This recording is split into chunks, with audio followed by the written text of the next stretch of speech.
अस्सलाम वालेकुम नाजरीन, मैं हूं आपका मेज़बान मोहम्मद अवैस। आप देख रहे हैं डेली पीकर न्यूज़। नाजरीन, आज एक प्रोग्राम हुआ जिसमें तहरीक इंसाफ के साबिक रहनुमा सदाकत अली अब्बासी से एक सवाल किया गया कि आपने सियासत क्यों छोड़ी, अपनी पार्टी का साथ मुश्किल वक़्त में अपनी पार्टी का साथ क्यों छोड़ा।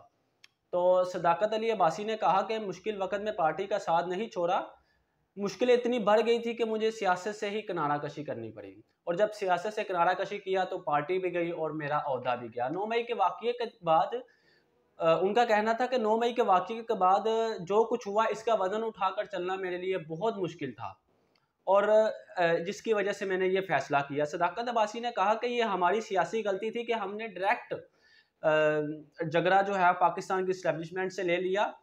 और सदाकत अब्बासी ने कहा कि शुमाली इलाके जात में मैं अपनी फैमिली के साथ भी गया और फिर किसी वजह से इनके साथ मेरा जो है राब्ता डिस्कनेक्ट हो गया,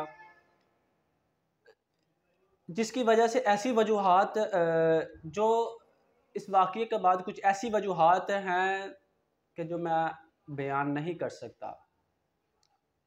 फिर मुझे मेरी वालदा की सेहत के बारे में पता चला कि ख़राब है, तो मैं मज़ीद जज्बाती हो गया। सदाकत अब्बासी प्रोग्राम में इतने जज्बाती हो गए और जो है वो इमोशनल भी हो गए जिसकी वजह से वो अपने आंसू नहीं रोक सके। तो नाज़रीन, ये था आज का व्लॉग। तो अगले व्लॉग तक हमें दीजिए इजाज़त। अपना ख्याल रखिएगा। अल्लाह हाफ़िज़।